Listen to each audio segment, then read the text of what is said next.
just talk it, walk it. Walk is on, don't just talk it, walk it. You got the water? You good?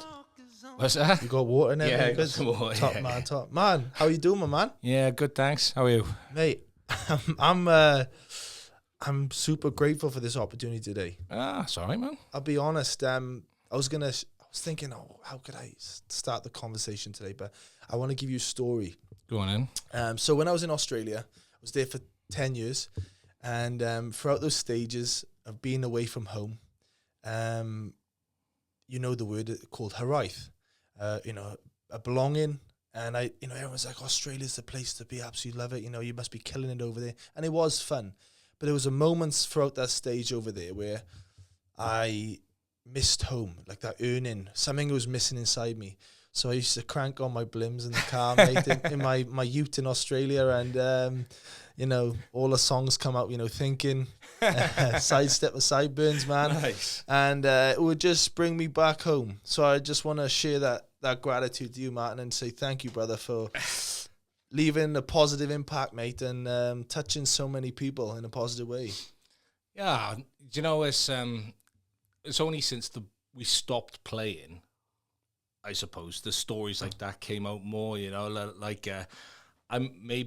think as a band, we didn't realise how far our music had gone with people because we never really made it to the commercial level we wanted to make it. But we tried hard, but the people that liked our music were sort of quite die-hard fans to it, and they bought the CDs and they learnt the lyrics, and the gigs were always exciting. And then one of the good things about the Blims was that we were all into travelling ourselves, and so we'd all sort of spread ourselves quite thin across the world, really. We'd all travelled loads of places, and so you'd be surprised who knew our music, and Welsh people generally like to sort of advertise the music they like and stuff like that. So I like that, yeah. And I went to Australia as well. Australia somewhere. When we first started out, I remember someone saying, "Oh, there's a tour for you out there if you want to do it. Let's get out and go on the tour on the Gold Coast." Just thinking, God, boys, I can't go to bloody Gold Coast. I got a job to go, and it never happened. But I think the Blims would have been good in Australia because the Aussies are very similar to the Welsh. They all like the barbecues, outdoor, just getting drunk. We always got on. I'm sure you felt the same when you're out there. It's a really cool country. Yeah, no, it's nice. I love to hear stuff like that. The people's first songs, the people memories they bring up of that stuff like thinking. It's cool. Thank you.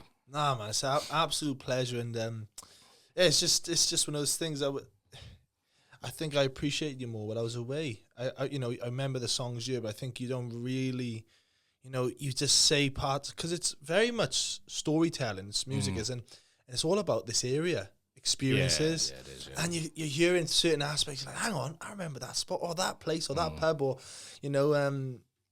it's a powerful thing. Music, it really is, and. Yeah, I'm super grateful, man. I like, like every year when the Six Nations comes around or something, and then people start sharing the side steps and sideburns link and stuff. I'll have a look, and I always like to have a look at the comments of people, and it is people from all around the world, Welsh from Canada, from everywhere, just like reminds me of home. It's just and it's cool to be linked to the country like that, and people to think of us as something that reminds them of home and stuff. So yeah, it's nice. It's so good. Even like just when you're talking, I'm like thinking of that song. She said. Yeah. Is it one in particular that kind of springs out to you or left to touch a mark on you? I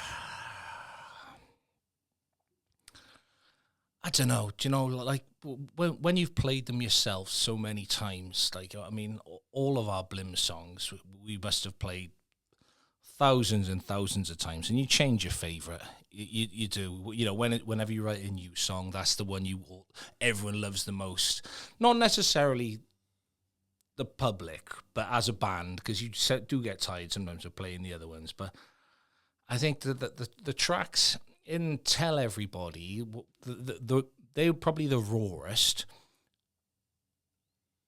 and maybe they were the easiest to write at the time because we were still young and pretty raw then, and we were sort of learning our instruments and getting to know each other. And then by the time, like you're saying, like She Said, I think She Said, and that particular album, we were more honing our crafts as musicians, and sort of we'd write the song, and we all had our own intricacies with songwriting, and we I think we'd learned what we believe was a good song by then, you know. And like that particular one is nice because our friend Shelley sings a lovely backing vocal on it, and I always liked that song because that one in particular, She Said, was me and Westy writing it, and Westy had sort of written the chord structure, which was usually my job. I was the one to write the chord structure, and Westy would write the solo. But I was the one that wrote the solo on that one. And so it was a bit topsy-turvy, but I always liked that because it had such a nice melodic outro with the woos and stuff like that. And I'm just thinking, oh yeah, you know, that's a banger. Yeah, you know, I am proud. I'm really proud of the music. But if I could pin one down, I don't know. Do you know, I really don't. That's fair, man. It's there's more than just one impressive song in that caliber. But I like She Said. You know, I've always loved She Said. It was I think that was one of the most mature songs we wrote.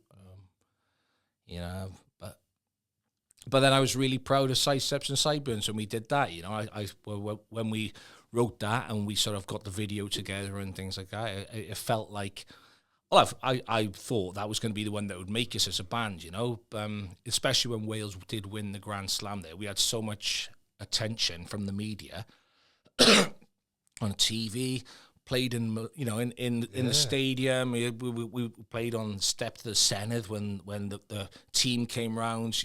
You know, it's thousands and thousands of people and doing lots of TV shows and stuff like that. It was awesome time. But then the Six Nations finished, like, and that just the way media goes, it just went off topic again, and we didn't have anything to follow up quick enough, really.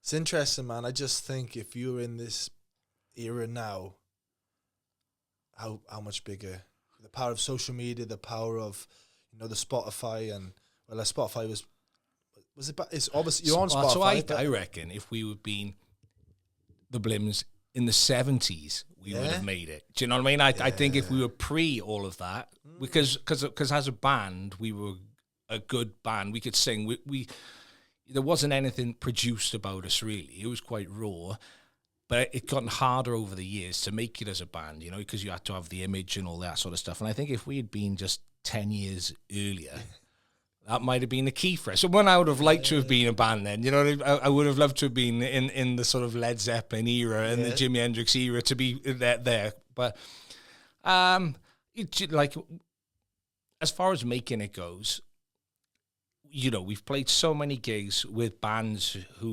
we've supported them, stuff, and there's so much luck involved in it, really. Like, it's, you know, like,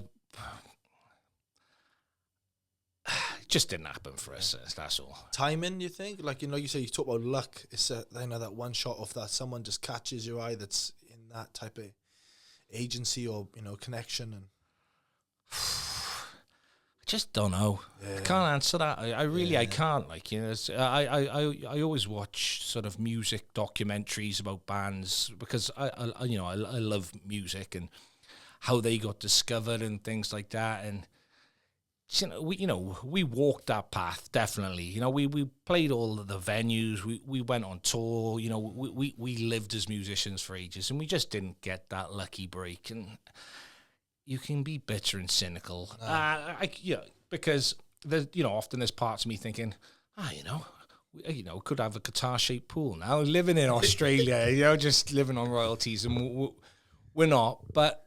Then there's the other part when, you know, you meet people like yourself and you go, your music, you know, really reminded me in Australia, it was cool. And then you just put it all in context, and it's been a good journey. Oh shit, yeah, it's been amazing, and it's my brother is still over there now, and you kind of find your Celtics, as say, the Welsh, and we'd spend Christmas together. We'd have all our friends over, and the Blims would be on for Christmas, boiling hot day, turkey dinner, and the Blims in the background. So yeah, it's cool, man. But man, I suppose I want to ask you, the Blims, was it always planned, or how did it all come together for you guys originally? Well, it started when I worked as a chalet host up in Latanya, up in the Three Valleys, and I was did a snowboarding season there, and I lost my job because someone caught me finishing off their dessert when I brought it back.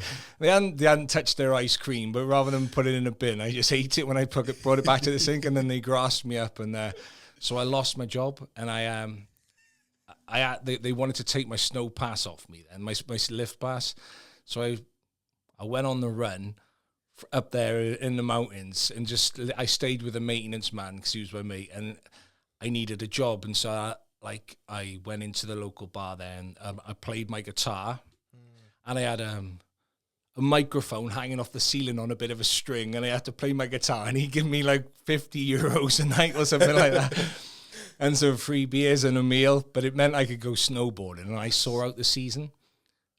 And I realised I could do it then. And at the end of that winter season, I liked surfing. So I went down to France and a town called Vauban. And I made friends with another lad who was working down there. I was a maintenance man for a caravan park down there. And he was just working as a seasonaire on the tents. And he could play guitar and I could play guitar. And I just sort of said, do you want to start me and you singing? And we did. And we just sort of formed an acoustic duo then, alongside our jobs, just going around the bars around there. Mostly just covers.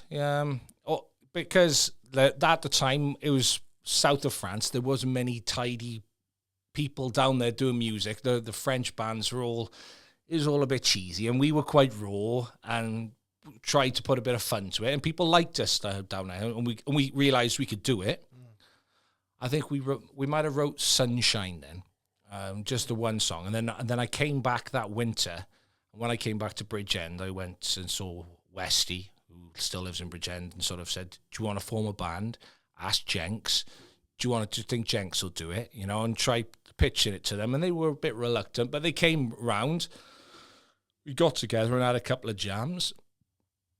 And we just sort of liked it. And then I said to them, well, listen, if we spend the winter writing a few more songs and getting a set list together, why don't we go back down to France again next summer? And I said, I can get us gigs then. We can get a little camping commune together. We called it Camp Krusty. And we took a van down. We bought a PA. And I said, we'll have a go at it. And then when we went down there, we were just going surfing in the days, getting the gigs in the night, and we were all together, all living in our tents in this little community. We weren't on a campsite, but we wrote more songs, and then the gigs started getting bigger, and then the people in France, because for south of France down there it's like a bit like Australia. A lot of people go down there for the surfing, so you've got all your South Africans and Aussies, everyone down there traveling for surfing. And it was a sort of time when Jack Johnson and all that sort of surf music was sort of coming about. And we just hit the ground running at the right time, writing our own music down there. And it was just cool, the gigs were barefooted, in your boardies, no T-shirt. And then the pubs would sort you out, loads of beers. And we just loved it. And we maybe do 3 or 4 gigs a week, and the rest of the time was spent on the beach, really, and just jamming and stuff like that. And so we just wrote more songs, wrote Thinking and stuff like that. And so now we just went from there then. And then I said, and it was never a plan, but it was something that sort of grew.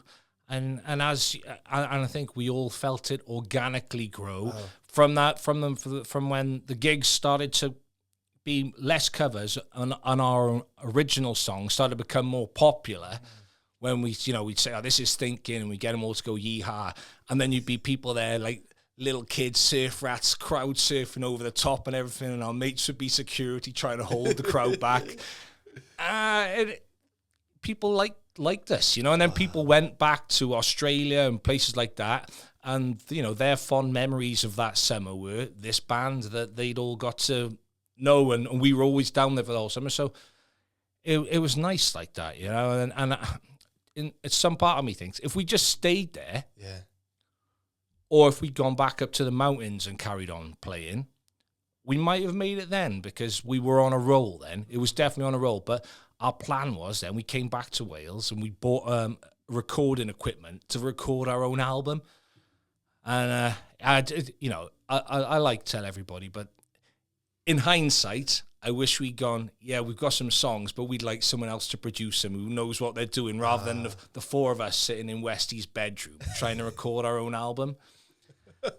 Because, as much as it was nice to have the songs out there, I don't think a lot of the recordings from that first album sort of capture the rawness of us if people will come and watch us live. Yeah. It's so impressive and so eye-opening for me and listeners, because we think this path of how to get there, is record studios and all of this, and like you just said, sitting in Westy's bedroom playing songs, and in France, people partying, going wild. And I kind of want to ask you, what's it feel like when you see people sing the words that you've wrote? It's awesome. It's that's the crowd stuff is the best. That's sort of, I suppose, when you realise you've written a nice song. When there's breaks in it, or there's parts where the crowd sing the lyrics back to you, that's pretty magical. And that I'll never get bored of that. And I love when you watch sort of Glastonbury and things like that, and you see them on the pyramid stage, and you see whatever it is, 20, 30,000 people singing the lyrics. They're getting the same buzz as we got, if there's 400 or 500 people singing to you. But it's nice, because people relate to it. It's powerful, man. What's up, guys? Just here with a special shout out to our sponsor, the Black and White Pig Company. If you love top quality meat, locally sourced right here in Wales, then you need to check them out. The Black and White Pig Company is your go-to online butcher, offering a fantastic range of top quality meats delivered straight to your door. They've got everything from tender beef, top quality chicken, delicious lamb, and of course, their signature pork products, all expertly prepared and guaranteed to be fresh and full of flavour. Ordering is super easy. Just head over to blackandwhitepigcompany.co.uk, browse their selection and place your order online. They offer local delivery around Bridgend and beyond, plus free local delivery on orders over £50 and free national delivery when you spend over £89. So whether you're planning a Sunday roast, a family barbecue, or just stocking up your freezer, the Black and White Pig Company has you covered with the finest quality meat. Support local, eat well, and check them out today at blackandwhitepigcompany.co.uk. Now, let's go back to the podcast. The connection between you boys. Yeah. How could you sum that up? Well, we went to school together from Brinteg. So we're super close. Being in a band is a bit like your rugby team, sort of. You spend a lot of time together. It's not all just the crowd singing back to you and stuff like that. There's a lot of boring times, all the setting up, and there's a lot of struggles. You get to know each other really personally. You're from each of us. Who's the lazy ones that struggle with the kit, bringing the kit in and out? There's definitely a few tire kickers. When the van opens, who go missing for a little bit. You sort of fall into roles. Mike, he just likes to get his guitar, get his pieces. I tend to be the one that has to set most of the PA system up. Now Jake, he takes a long time to set his drums up, and drummers tend to take a long time. A lot of the time you set up, you're there, and then you're still looking around, and they're playing with their drums, just twisting a knob here or turning the dial, and But I don't know. You just get used to it. It's there's a lot of work that goes on in the background for that 45-minute set. Do you play guitar or anything? No chance. No, not at all, mate. I'm definitely not gifted in that area. But funny enough, I was speaking to Shelley today, and I was talking about a band who were playing, and she said, "Oh, you got to remember though, when a band, they're not just playing for 45 minutes. It's the preparation, it's the practicing, it's the setup. It's not 45 minutes." And from my perception, you're like, "Oh wow, that's so true. It's not just that 45 minutes that we get to see. It's the everything that happens in the background." And it's nice to hear that. Yeah, it is. There's different gigs. There's your own gigs when you have to bring a PA system and be there before and set that all up yourself. Then you've got your gigs in your bigger venues where you just turn up with your amp and your guitar, and they've got the PA system there, and that's set up. There's pros and cons to them all, but a lot of people you have to rehearse because people are paying to come and watch you a lot of the time, and also. You take a lot of pride in your music. We used to. Well, we still do. You play it. You know if it's good or not. Yeah. You know if you're just getting over the line, or whether you're like yes, boys sounding sharp today. That sounded really good. At the moment with Jake, because he's been learning the songs. Like drums are such an integral part of the band, and I suppose it's a bit like a scrum half or something like that. It's a major position, so you don't just, if you put someone different in that position, it's different. The backs are different, no doubt about that. But he's now sort of gotten into the groove of it, whereas rather than just listening to the songs and trying to learn the beats, now he's sort of like I know the break. Where, when Jenks would do his cowbells, Jake's on the cowbell, but then he's sort of messing around doing a load of tom fills and stuff. And you're like, oh, he's having fun now. And when you're all having fun, you're like, okay, sorted. Yeah. You know what I mean? We don't have to like all be nervous about breaks and stuff. And that's really the vibe when you're all enjoying it. Yeah. There's obviously a lot of well, I wouldn't say a lot, but we're anxious about doing the gigs after sitting it out for so long. I mean, I didn't really play guitar much at all after Jenks died. It was just sort of something that went up on the wall. And then every now and again, I'd hear a cover I'd like, and you pick it down and play a couple of songs or learn and do it. But I wasn't singing or anything. I just got into other things. And so then now it's like, all right, well, it's on again now. Jenks was more than just a drummer for you boys, though, wasn't he? Oh, for sure, yeah. He was a best mate, he was a brother. We were all brothers, and we went through a lot together. Jenks was a real quirky character, real fun to be around. Is definitely his own man. And it was really hard. Jenks brought a lot to the band. Like he used to have his little rascal van thing that looked like you could push it over. He shrunk his own drum kit down so it could all fit into one little kit, so we could go to France, and then so we could have his PC, so he could play his computer games in his van and stuff like that. And he grew all his own vegetables. He had, you would have liked him, with all your life coaching stuff. Jenks was all about that, alternative living and solar panels and just love that. Recycling. That was Jenks, Mr. Clean living.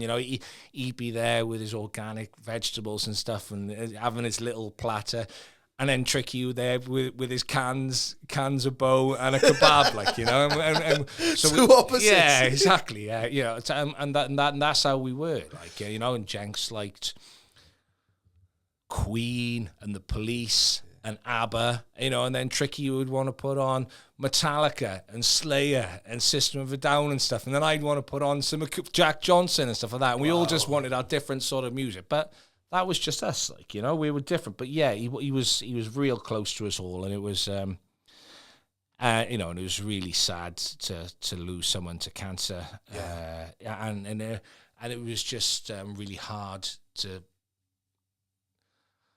to just the way he sort of faded away over 2 or 3 years, like, you know, and still playing in the band, and us trying our best to support him, and it just that's, do you know what I mean? It's just awful, losing anyone with cancer, like. Yeah. What year was that now? I think it's like 3 or 4 years ago now. Wow. It's I'm sorry for the loss, and it's hard, and I suppose, like you said, the memories, the bonds of France, you know, coming back to Wales, and it's probably you bring someone else in to fill that role, but they're never really going to fully fill it, are they, in the nicest way? Nah, we've had this conversation. Do you know, like, it's Jenks is Jenks, Jake is Jake. Yeah. All right, they're two different people, similar skill set, different. You know, different signatures.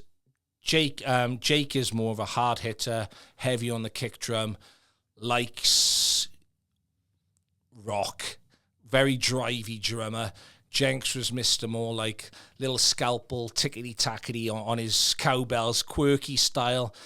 Different, you know, Jake's copying Jenks's beats as much to give the songs, you know, the same feel.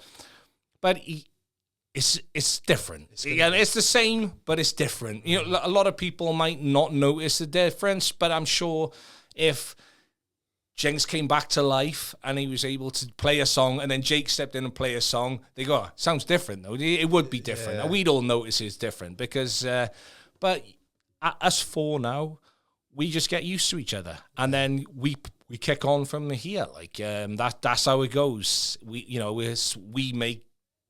just got to make Jake comfortable.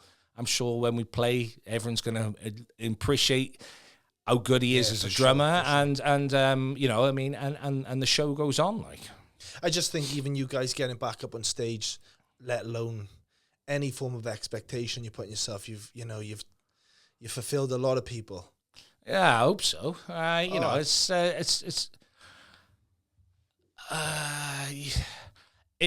it was lovely to get the reaction, you know, all the positive comments when we said we were going to give it another go.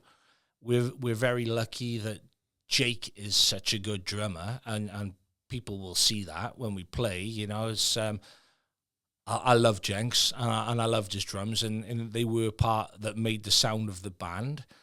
But you know, we can, at least we can continue the music playing on now. Whereas if we didn't decide to do this, there would be no, you know, you'd still be just listening to your MP3s and stuff, and my guitar would probably still be up on a wall. Like, so, bit back to your life coaching stuff. You know, we've changed the cycle, and we've stepped out of the circle, and here we go again. And let's see where it goes. Like, I'm excited. Is this a one-off, or is this we're on? Nah, we're on for sure. You know, this is let's go. We've got the gig in Off Grid. Yeah, on May the 4th, and we've got one in the Queen's Hall in Narberth on July the 12th. And you know, we just thought, let's just do those two gigs. They're both gigs we really want to do. You know, Off Grid's a big old venue there. Queen's Hall's a big venue. They're both really nice places, you know, so let's rock those out, and then let's just pick the gigs we want to play. Nice. You know, hopefully people will come to these gigs and they'll you know, get back into the vibe again, and you just don't know where it's going to go. You don't know where it's going to go. It's exciting.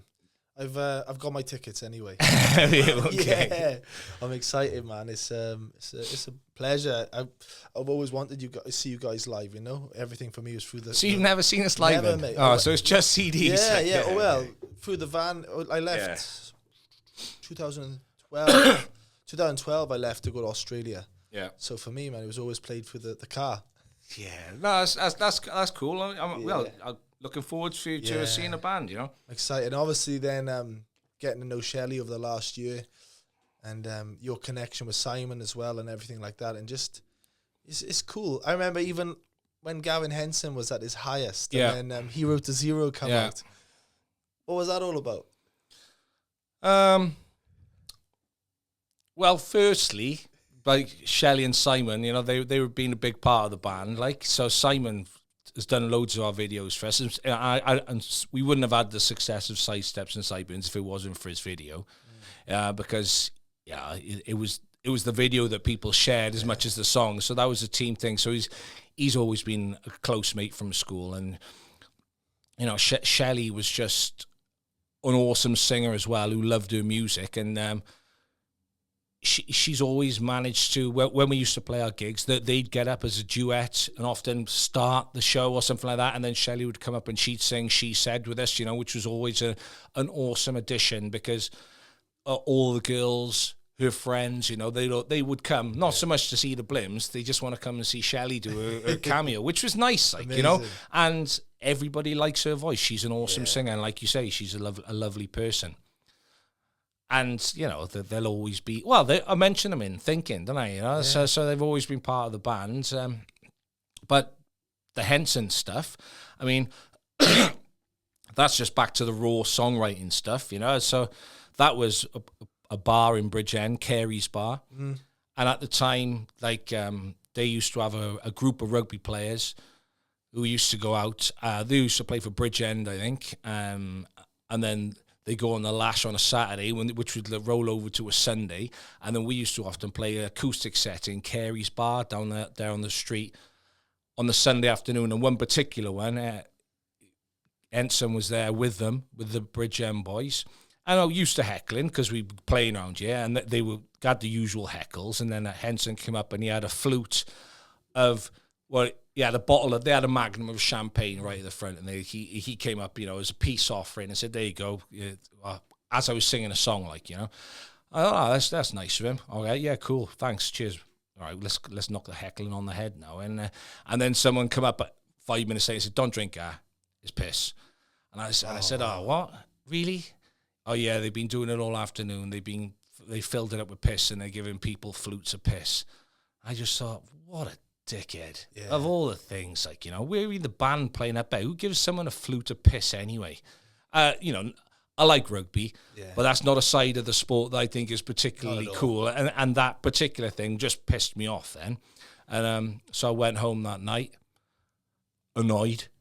And then when I woke up in the morning, just got the guitar and, banged out a bit of rage quickly, and wrote it down, scribbled it down quickly. And then when we had next band practice, I just said, "Boys, have a listen to this," and then once I played the chords to it, and Jenks was like, "Yeah, toms." I was like, "Yeah, that sounds good, Jenks," and Wes, he was just straight into some sort of Angus Young solo. And we're like, "Yeah, it's good, that is, boys," And then next gig we go, "Here's a song we wrote about Henson," played it somewhere, and everyone's like, "Yeah, he's a dickhead. I love it. Henson's a dick." And then people liked it, and people took it away with them. And everyone's like, "Oh, they like that song, don't they?" And so it was one of our most popular songs, just because at the time Henson was being a dickhead, generally. And it was a really popular song, but then he kicked that's the kick though, and we beat England, so we took it off a set list then. What's the relationship like? You guys have been masked over, or are we still... that's old news, That's over how many years now? When he kicked that conversion, wasn't it? That era? That's like 12, 15 years ago, probably. I don't know. Jen Small, though. Yeah. I'm sure you... there's no beef, for sure. Regenerate another one off the new... Maybe we need to get you back, and the reason you're back is to resurrect the Welsh teammate at the moment. Yeah, I didn't think it was all so doom and gloom. I enjoy rugby myself. I coach kids playing rugby only at under 12s, but I obviously, even at that level, you realise how hard it is with funding and with the WRU and stuff. But at this level, you see, like my son is so in awe of boys who are in a district team. And so then you think, well, if the boys in the district are good, the Welsh boys are even better. And they are. Do you know what I mean? For grassroots level, the boys who play Wales, they're awesome athletes. And then the fact that when we can play other international teams, that our best athletes just don't cut it, it's hard to see, because that was a pretty golden era there, when we won the Grand Slam and stuff. And we've always been the underdogs. Wales are always the underdogs. I mean, when I first started going out drinking and stuff, you'd have high hopes at the start of a Six Nations.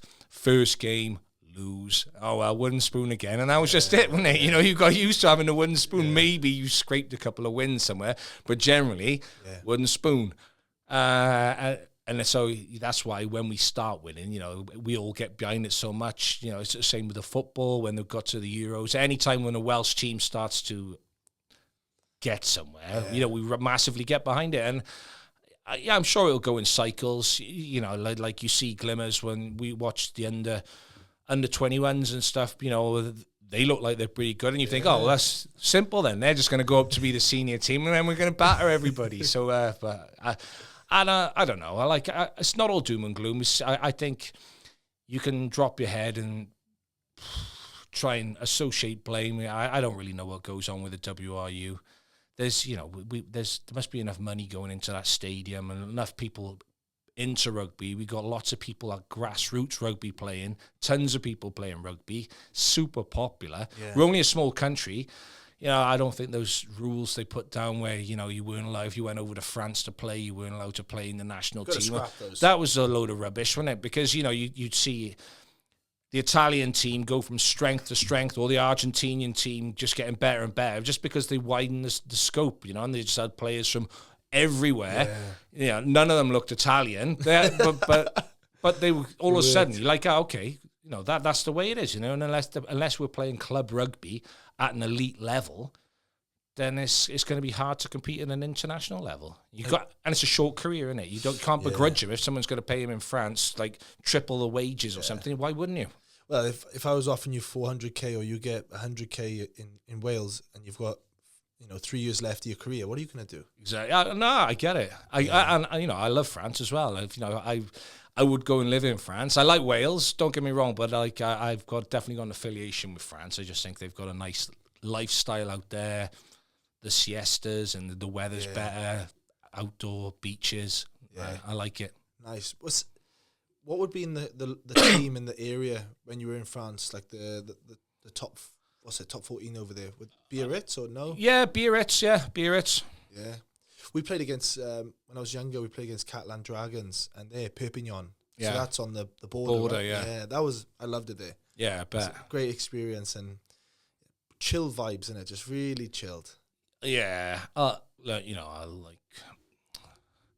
I spent, I think about 4 or 5 years in France, you know, surfing, playing my guitar, just loving the sort of outdoor lifestyle. Made a lot of friends there, and I could easily live there, you know, definitely. If we hadn't decided to sort of come back and try and chase a record deal, I would have settled in France. You know, wouldn't change anything now. You know, I like where I live, but I get it. Yeah. If someone is an athlete and they've got the opportunity to go play abroad, why not? Why not? Yeah, I totally agree with you.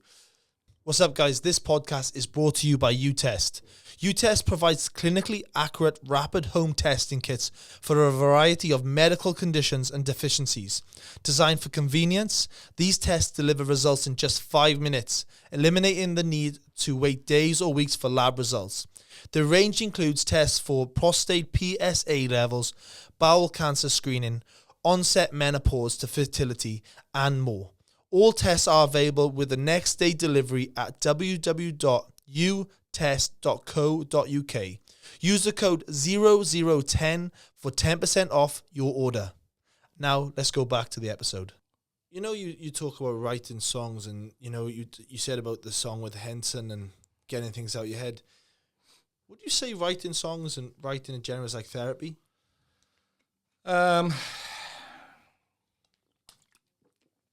Sometimes. I like for me, the best songs we wrote were the ones that came pretty quickly. Okay. You know, when you get into sort of you're playing in the band every week, you constantly got your guitar up, you're constantly playing chord repetitions and trying different stuff, and you're singing all the time, so you just jam a lot. And then usually I'll play a chord pattern or a guitar piece or something, and then someone will go, "That's nice." I go, "Yeah, it is nice, isn't it?" Yeah, and then you just build on that, like it's like a Lego, really, just bit by bit, and then you add your pieces. Sometimes I just start humming a melody or something. A lot of the time, I used to sort of dream in music, and sometimes you'd wake up and I'd have something going through my head, when you go downstairs to get a cup of tea, and then grab the guitar quickly, what's those 4 chords, write them down. I haven't really got a formula, and I suppose over the last few years, it's not as easy to write songs. I still come up with chord progressions even now. Like this is sort of brought it all back up to me now, and now when I'm sat at home, I'll start playing new chords. I've got something there, and I know I've got something. I know what sounds good, and what for me, I'm like, that's there. But I think the me of 15 years ago, when I was a bit rawer, probably would have already just written whatever words come straight out of me. Whereas now I sort of procrastinate a little bit more about it, and I'm thinking, and I'm not as quick to pen stuff down. I will. Yeah. I'm pretty sure, over the next year we'll write some new music and stuff. I don't know if I've ever found writing the songs therapeutic. I felt it good getting the Henson one out. What I do feel is when we finish writing a song, and we've all got our pieces together on it, if it's worked. Do you know what I mean? You just know it because it's easy. It's easy. Have you ever had a song where you've gone, I'm not sure on that one, but it's been a hit?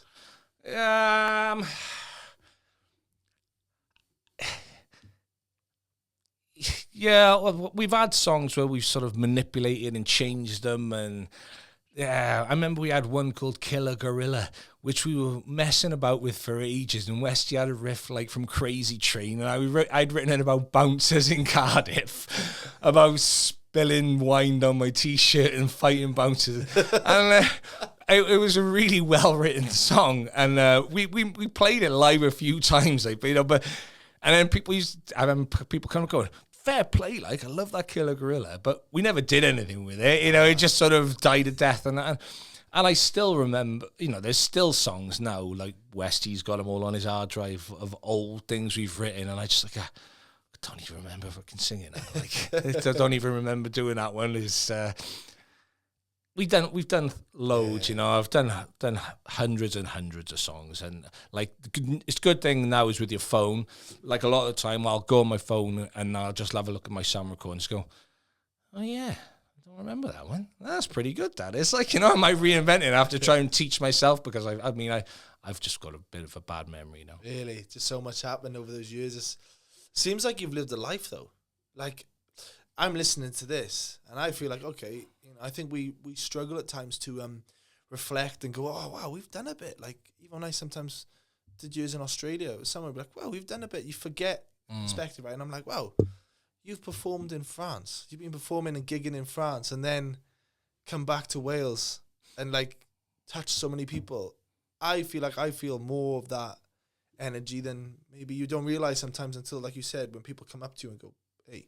Yeah, thanks. Yeah, I cut my teeth in Australia. I remember buying an acoustic guitar in the record shop in Margaret River. Yeah. Well, because I spent a bit of time there and took that with me all around Australia with a group of Australian lads. And I used to bang out sort of Driftwood and Talk Tonight and that type of era, because in Australia, every campsite, you needed the guitar. That was the thing. Get the Welsh boy with the guitar. Let's sing some songs. We just have a drink everywhere we went, and so that definitely sort of got me into the singing stuff. That was before the Blims, but I suppose it was a bit of a prerequisite for what was coming. I reckon you would have been good in Byron Bay. I was, yeah. I like Byron Bay. I love Byron. Bit of you, that is. Yeah, it was. Byron's a cool place. That's where we met. I met a lad two lads called Miko and Todd in Byron Bay, who was selling weed out of the camper van, and they really liked us. Oh, because we were all camped together, and then they said to us, "Do you wanna come with us in the camper van, and we'll go around Australia. We'll drive all the way around, and you can come with us because we're on their equivalent of the dole, where they could just go to somewhere, a new town, and say, yeah, we're looking for work, and claim their dole in another town. So we're like, yeah, go on, then we'll come with you. So I went round from Byron Bay. That was my starting point. So. Yeah, it's an awesome place. It's a good place. It's really nice. It's, like you said, it's very alternative. I remember this one time I was working down there for like 2 weeks, doing internet connections, and there's loads of homeless people there, and there's like homeless shelters. They get food and things like that. Well, anyway, we were on like a work allowance, and I cooked up this food, and I thought I got loads left. It was like a stew in a container. It was really warm, and I seen this homeless guy outside. I said, "There you go, mate. Have some of that." And he was like, "What, do you think I'm going to have your food? Why? Because I'm homeless. I want your food. That might be contaminated. That might be..." I was like, fucking hell, mate. Just pour it on his head. Yeah, I was like, it's a fucking stew. Yeah, but free stew. Yeah, he refused to have it. So that was your homeless person in Byron Bay. They're upper class homeless. Snob homeless people. But nah, it's all fun. Hey everyone, it's Ollie Olds here with a quick word from our incredible sponsor, Pitch Roofer. You know, your home is your castle, and nothing protects that castle better than a solid, reliable roof. That's where Pitch Roofer comes in.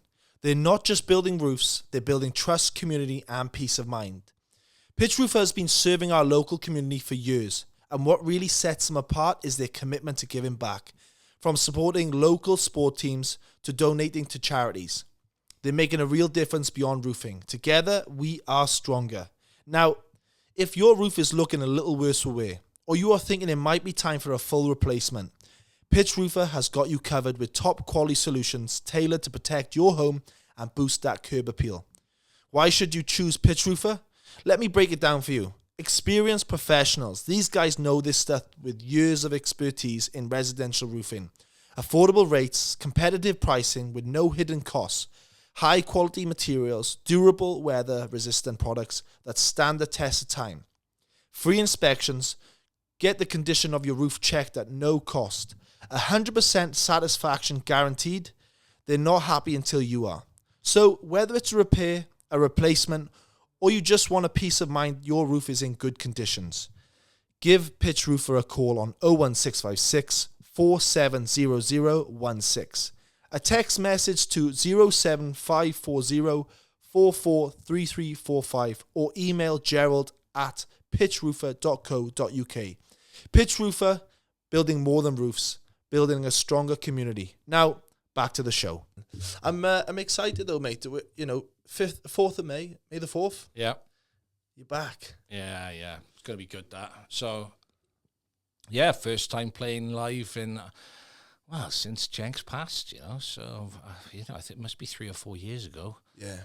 Was it hard to get the team back together? Was it like, because you just don't know how people deal with situations like, you know, what you've just kind of experienced and trying to, come on, boys. Yeah, Tricky was always banging on about getting the band back together. You know, he missed it for sure. You know, whenever we'd go out for a drink at Christmas and stuff, he'd be sort of keen for it.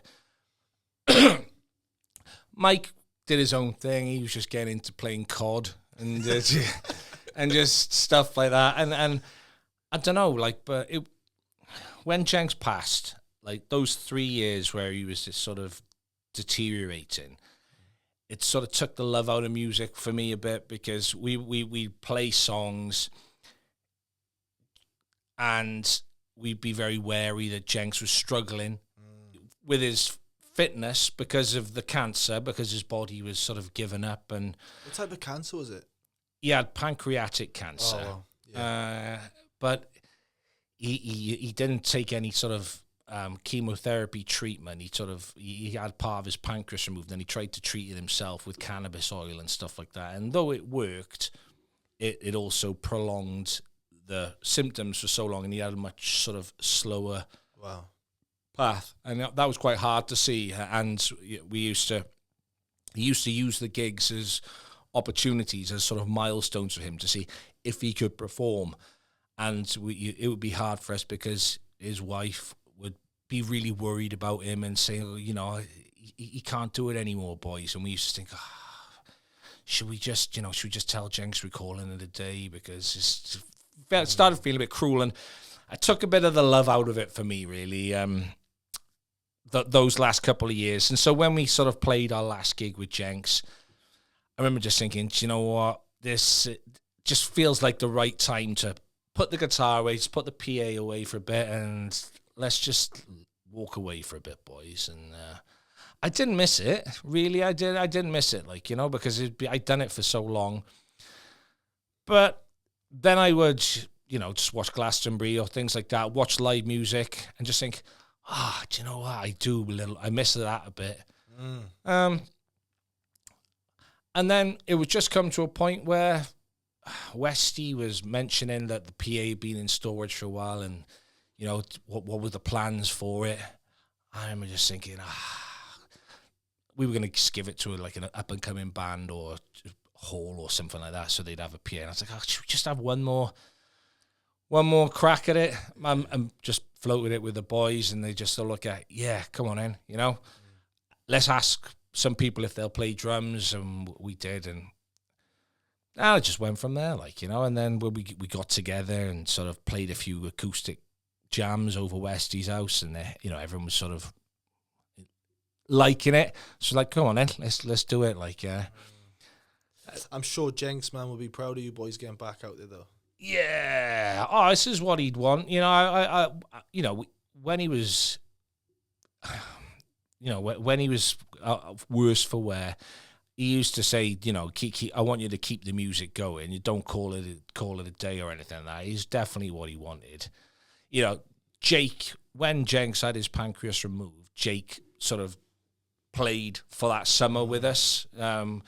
So he approved of Jake, and that's why Jake was the easiest person to sort of come back on board when we would decide to do it. So, yeah, Jenks would be approved. I'm sure he's up there critiquing Jake's drums, though, saying he's playing the wrong air, saying that he should be playing a cowbell there. That's the wrong, should be hi-hat there. That's too slow, that's too fast. Usual stuff, like, but yeah, I'm sure he'd be glad that we're back up and running. Love that. I want to ask you about, I always think it's entertaining of, you know, one of your wildest experiences on stage. Have you ever seen something happen in the crowd and you're like, holy shit? Yeah, I've seen plenty of stuff like that happen. We've had some wild gigs ourselves. Like, you know, I remember me and Westy playing a gig, and they used to the gigs, they weren't very professional. They weren't, but when we used to go and play places, it used to be, I used to get the impression that it was whoever worked there and the locals, that would be their night out. If it was a Tuesday night, or the Blims were playing, let's all go down there. And it didn't matter. As long as we got to the end of the gig, they were more than happy for us to be as drunk as them when it was going along. And there was one time when there was a drink called Chartreuse. I don't know if you've ever drunk it, but it's a bit like absinthe. And we were playing, and they were giving me and Westy this Chartreuse when we were playing, and I was singing "Fuck Off" and "Leave Me Alone" at the time. Okay, and then I remember I was mid-song doing a verse and going, I'm going to spew, and then I remember just like chundering with that, and then I spewed all over Westy's pedal board, and this was on stage in a gig, you know, and there's all people dancing, and I don't know what that looked like to them. They must have just thought, what the hell are we coming into here? We had plenty of stuff like that. It's amazing. Yeah, the crowds are always good. I always like when we play Thinking, when people sort of link arms and sort of do-si-do, you know, all do a sort of country and western dance everywhere. That's nice. I like it when a lot of the times when we play She Said, you know, the people will sort of make a circle and people do a slow dance and stuff like that. all sorts of stuff happened. Scraps, kissing, all sorts. They're nice stuff. No gig is the same. No gig is the same, much like no rugby match is the same. Everyone on its own merit will have things to go well. Nothing ever goes according to plan. Someone's guitar string will break, a drum skin will break, something happens. It's always exciting playing live. Love it. You briefly mentioned, Martin, the Millennium. That experience, how did it come about, with, just even the event alone? Yeah, we played there a couple of times. We played there it was the Judgment Day thing when they have Ospreys versus Scarlets and the four of them, and we sort of went on in between the matches and we just played on the side of the pitch to the crowd. That was nice. And then we also played there on the morning of the Grand Slam final day when Wales were playing France, and it was for sort of BBC News then in the corner, sort of in the media set, and we just played sidesteps and sideburns, the four of us, just acoustically. So yes, it's that's nice just to be there. It's obviously it's an amazing stadium. Always amazing to be associated, playing music on breakfast TV and stuff like that. I still have nice sort of time hop pictures come up on my TV and things because they're all there on my Facebook and things of memories from all of that. Nice, stuff in the BBC studios with Derek, the weatherman, stuff with the rugby team as well. Me and Adam Jones with our curly hair together and stuff like that. So it's cool. Lots of little things like that. They're always nice. They're nice to look back on. Your best arena then that you performed at, what would that be? Was there one in particular or arena or gig, however you want to say it? The gigs the big gigs, when you're playing to thousands of people and stuff, they're good. I like them. It's the same thing. But the gigs I personally prefer are the ones that are sort of 300-400 people and it's hotter, sweatier. Everyone's getting on it. It's proper loose. And there's been a band before you. People have been drinking in the afternoon. The lights go down, you come on, and from the first song, it's just go time. And everyone's going bonkers. People are crowd surfing. Usually is stinking of weed and stuff like that.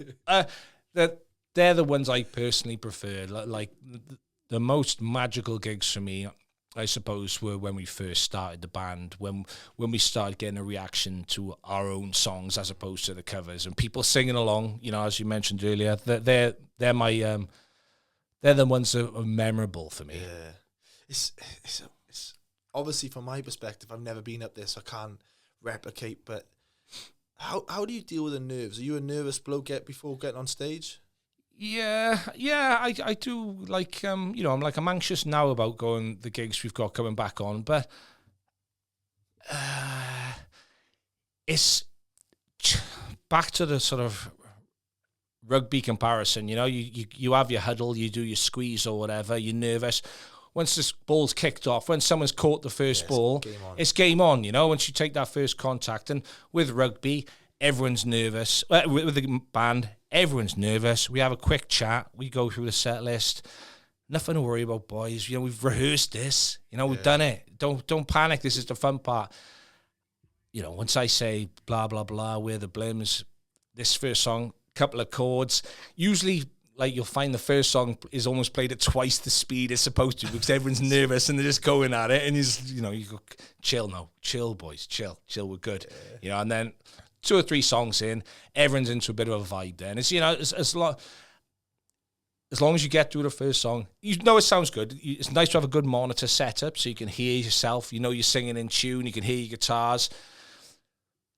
It's just repetition and just like Shelley mentioned to you, you practice, you practice the songs. You know what you're doing. You know your parts. When you rehearse, does this sound right? If you've been rehearsing it, when we finish practicing a song, all all of us look at each other and go, nah, that's not quite there. Let's just go from the top again. Let's, go, is that better? And then Jake go, oh, what are we doing there? I'm not sure on that fill. Let's just practice that. Okay, let's do it again then, Right, you all good? Yeah, sounds good. And then like the last couple of jams we've had, we're coming out going, yeah, boys, we're ready. Like, it's good. I'm feeling happy. It sounds good. Everyone's sort of getting on point, and I'm like, all right, we're good now. We got a bit of time, mind, for our gig, so it just goes up now. We set the bar level. Now we just get even better and better and better and better. Tricky, in fairness to him. Generally, like when Ben, who used to play the mandolin in the band, he now lives in Australia, so it's just me and Tricky now. Tricky on bass, me on guitar, Tricky singing, and me singing. And Ben had a lovely voice, Me and Ben sort of started together. So Tricky's sort of taken on a lot of the singing mantle, and his singing's really, he's done a lot of training, nice. Aerobic stuff, which is good for your voice, surprisingly. If you're doing a lot of running and things like that, you'd be surprised it does improve your singing. And he's really doing well with that. And Mike's just Mike. Mike just plays the guitar bits. He's good at what he does. He's an awesome guitarist, and we're coming together nice. Man, I can't wait. I'm just you talking about this now. I've got the excitement coming from my body. Yeah. I suppose for me, man, there's not a great deal else I want to pick your brain on. I'm just really grateful for you coming in here. Yeah, no worries. Sharing, getting to meet you in person, and I suppose I always ask my guests before we kind of wrap up. I know you're going to play a few songs for us, but just what are you grateful for? I'm just grateful for the opportunity, really. That I've had that chance to play music to people in the public. It's nice that people find the music relevant still. It's nice that people want to come and have bought tickets to come and watch our shows. I appreciate that. The support is lovely. When you stop playing music, you don't realize the opportunity you were gifted in playing in a band. And I suppose in coming back to it, I sort of realize, we are a good band. Yeah. And, we got lots of good songs, relearning them again, going back through the lyrics and stuff again. I'm like, yeah, fair play. This is a good song. I'm glad I'm able to come out on stage, sing them again for people. Just nice thing to be able to do. It's, hopefully it carries on. Write some new songs. Even if we don't, I'm sure we've got, we've got like 25 or 26 songs we've learned how to play. That we're playing for like 2.5 hours or something. It's a long time, to just be banging out songs.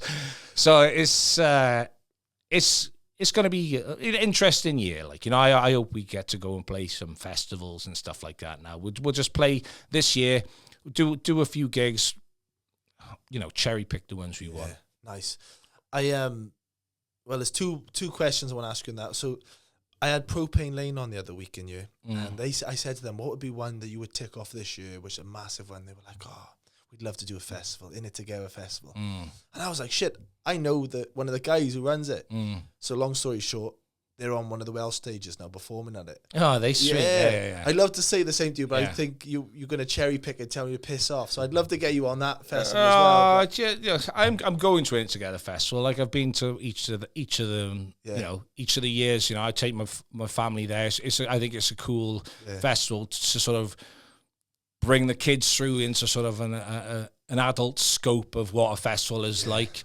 So that. When I've been to there, going on to whatever the main stage, watching the acts open on the main stage, I'm like, it's just made for the Blims. We would clean up beyond here, opening the stage, But so maybe next year. Do you know what I mean? Let's things happen for a reason. We'll do our own thing. If they want us to play, then I'm sure they can find us. We've played some awesome festivals. I mean, I love festivals. I used to like festivals going with the Blims. So, if we'd stay, because you get your laminates and stuff, and you'd have a good laugh, and meet what you consider the famous bands, because, we would generally be lower on the bill, which suited us fine. We'd get there, finished by 2:00 or whatever. Great, we're done now, boys. We got the night off. Like, we're getting paid. Let's just go and meet these bands and have a side of stage, and they're lasting memories, like, So yeah, I love festivals, like, and it's really good for us here that we got in it together. Oh, class. It's a good festival, and it's good that it's only 20 minutes away if it starts raining. Yeah. I was going to ask you as well, when I was just about to wrap up, I could feel my mind just ticking on. Yeah. Nostalgia. Yeah. Now you pick that guitar up. Just imagine you picking that guitar up and practicing with the boys. When you play a song, does it take you back to that moment, or these? Remember that part of the song? Remember that memory? Sometimes, yeah. Yeah, I can't pinpoint any particular memories. I remember sort of elements of when we wrote them together and stuff like that. Yeah, Fuck Off and Leave Me Alone will always remind me of being a chalet host. Hero to Zero will always remind me of Henson trying to get me to drink that piss. Rasta was just a sort of... Oh, I remember that. A time when I was into surfing and traveling and stuff like that, and Harry's barn. Yeah, Harry's barn. Harry was our friend in France who used to let us rehearse in his barn, and that was his 40th birthday present, Harry's barn. So that's why we wrote that one. I remember having some awesome parties in Harry's barn, playing as the Blims, and then having partying after. Getting high with all my friends. Yeah. Hey, man, it's been an absolute pleasure. And from my end, just thank you so much for impacting so many people, putting Bridgend on the map as well. And thank you for getting me through the homesick times in Australia. Yeah, so your brother's still out there, is he? He's still out there. He's in Newcastle now. He's got a son over there. And, right. Not coming back in. He's not coming back, no. He's enjoying it. I went over there for Christmas, actually, to see him and a couple of other Bridgend boys. One of my mates, I'll mention him, Shadzi. He come over for a couple of years, and we used to just bang the Blims out all the time in the car. Did you? We drove all the way down to Byron Bay. I can't tell all the story there, but matey, it was a classic. All right. So, want me to play a couple of songs? Please do, brother.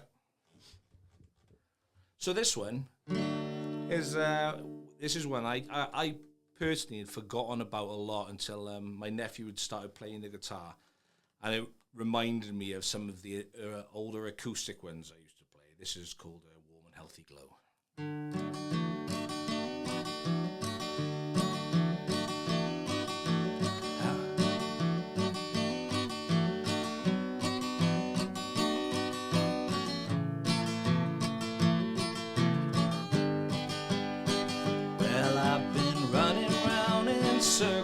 I'm so dizzy I can't see, but I still ain't found the sound that can set my buddies free.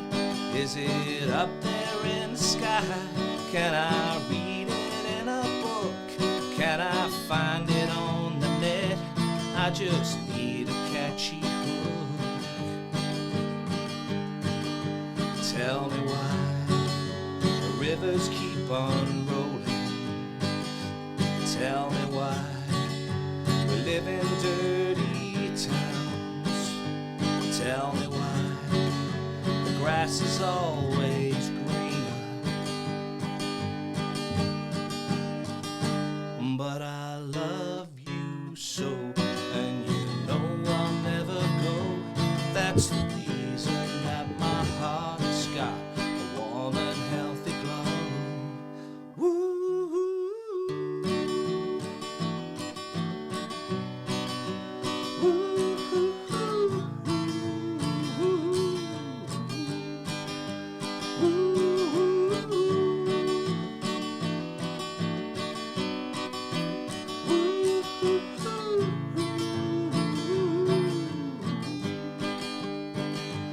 Well, they say they live the dream, but they don't know just what it means. It don't mean Vegas and New York.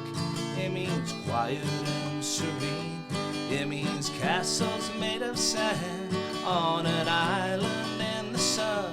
It means mountains capped with snow. It means rivers free to run. Tell me why the rivers keep on rolling. Tell me why we live in dirty towns. Tell me why the grass is always greener. But I love you so, and you know I'll never go. That's the reason that my heart's got a warm and healthy glow. Woo, woo, woo. Woo, woo, woo.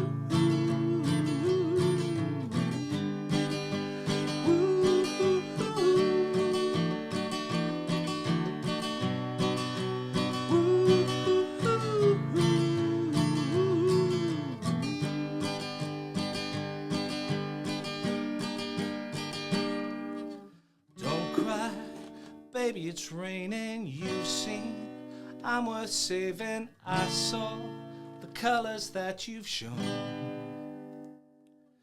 Don't cry, baby, it's raining, you've seen I'm worth saving. I saw the colors that you've shown. With your warm and healthy glow. With your warm and healthy glow. Warm and healthy glow. With your warm and healthy glow.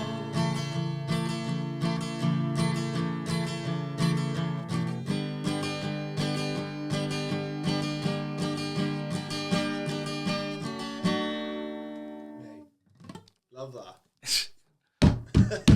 I turned my mic away so I could just leave it all in. Yeah, sorry, don't play that one very often.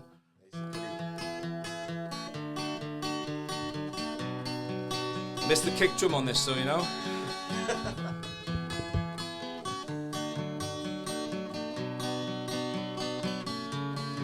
Said I was worried about Sarah, I was worried about Mick. Hope that they'd be home for Christmas, cause they got us worried sick.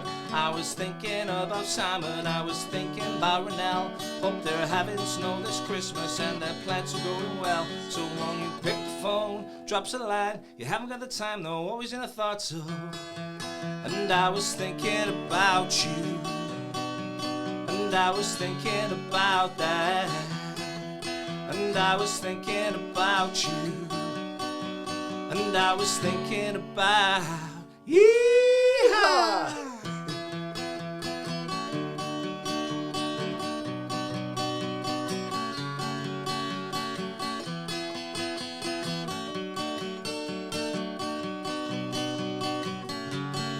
Said I was thinking about children, how I'll be an Uncle Sue. Shelley thinks about the bride, Simon thinks about the groom. I was thinking about thinking, then I thought about the end. How I'd always love my family and I'd always love my friends. So when you pick the phone, drops a line, you haven't got the time though, always in the thoughts though. And I was thinking about you, and I was thinking about that. And I was thinking about you, and I was thinking about yeehaw.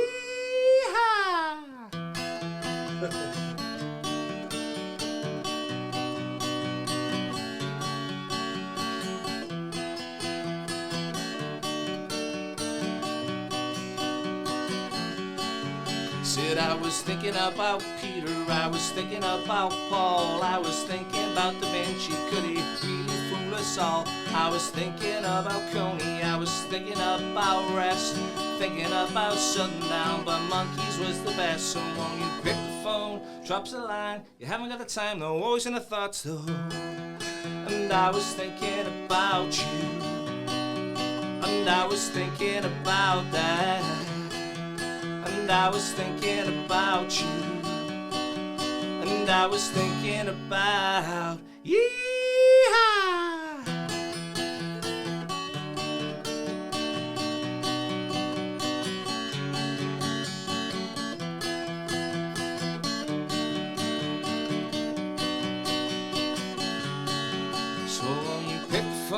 drops a line, you haven't got the time, no, what was in a thought, so jump the plane, get in a car, just give us a call, we're never really that far. Yes, mate. Love that. Man, that brings some nostalgia back. You like that one, Yeah, I love that.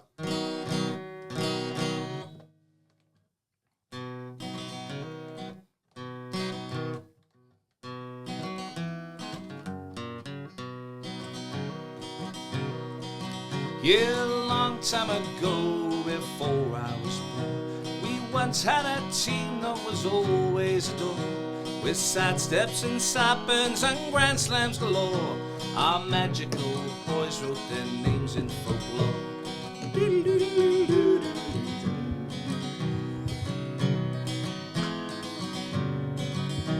Through 80s and 90s, our fortunes would fade, though the passion and pride would soon be repaid. In noughties, a sweet song would soon replace moans. We sang Cal on lawn as the Grand Slam came home. I said, don't let me down, I won't let you down. I said, don't let me down, I won't let you down. I said, don't let me down, I won't let you down. I said, don't let me down, I won't let you down. And we'd all hold hands and drink to each other's good health, and we'll all make plans to thank the Lord that we're born Welsh. And the more we drink, the more we sing Cal on lawn, and we all Wales win the Grand Slam. Now the new generation are quiet and calm, made us proud at the World Cup with flair and your charm. We'll always remember your red-carded pain. You gave it your best, boys, we'd never complain. So with wingers like mountains and forwards who step, we'll sing Land of My Fathers and never forget about side steps and side-burns and all that before. Now this is your time, boys, it's your turn to roar. I said, don't let me down, I won't let you down. I said, don't let me down, I won't let you down. I said, don't let me down, I won't let you down. I said, don't let me down, I won't let you down.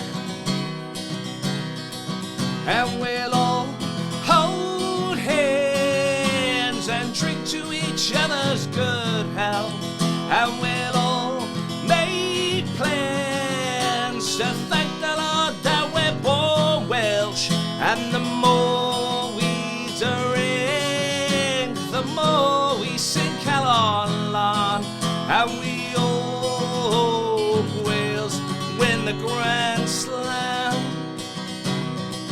And we'll all hold hands and drink to each other's good health, and we'll all make plans to thank the Lord that we're born Welsh. And the more we drink, the more we sing Cal on lawn, and we all Wales win the Grand Slam. And we all saw Wales win the Grand Slam. Yes. Mate, thank you so much. No worries. I turned my mic off so I couldn't sing into it. Ah, okay, you wouldn't want mind. to It's all interrupt right. you? You could have done a bit of backing Oh, vocals, mate. When you say don't let me down, I won't let you down. Yeah, Mate, Martin, thank you so much. that's all right, mate. You've No, it's been nice. Nice having a chat. Nice to have a chat. Nice to chat with someone who's genuinely interested in music and the band, like. So yeah, I enjoyed it. I just wish I could sing, mate. Mate, thank you so much. It's all right. Wrap it up. Yep.